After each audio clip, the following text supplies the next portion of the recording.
আসসালামু আলাইকুম। সন্ধ্যা 8:65 মিনিট 63 সেকেন্ডের খবর পড়ছি আমি, মোহাম্মদ আক্কেল আলী। শুরুতেই বিস্তারিত। জানা গেছে 14ই ফেব্রুয়ারি 2025 নতুন বছরে উদযাপিত বিশ্ব ভালোবাসা দিবস পালন করে অমুক জায়গায় ছেলে মেয়ে পার্কে ঘুরতে গিয়ে লটরপটর করেছে। আমাদের এক রিপোর্টার তোফাজ্জল হোসেন বললেন, জি,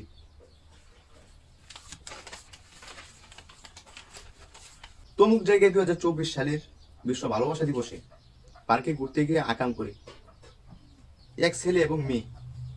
তারপর কিছুদিন পর জানা যায় যে সে মেয়ে প্রেগনেন্ট।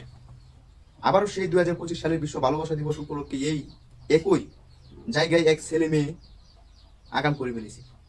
এখন স্থানীয়রা বলতেছে যে তাদেরকে বিবাহ করিয়ে দেওয়ার জন্য, তা না হলে ছেলে মেয়ে আবারও একই ভুল করবে, যেন সমাজে এরকম নরপশু ছেলে মেয়ে না থাকে। আমাদের সমাজে যেন এরকম নরপশু ছেলে মেয়ে না জন্ম হয়, স্থানীয়রা এরকম আশা ব্যক্ত করেছে। এই হচ্ছে তোফাজ্জল হোসেনের বক্তব্য। আমাদের চ্যানেলের পক্ষ থেকে সবাইকে শবে বরাত পালন করার এবং নামাজ পড়ার অনুরোধ করতেছি। 14 ফেব্রুয়ারি পালন না করে শবে বরাত পালন এবং নামাজ পড়ার অনুরোধ করছি। এতে আপনার জীবন উজ্জ্বল হবে এবং আখিরাতে সুন্দরময় হবে। এই ছিল আজকের ভিডিও।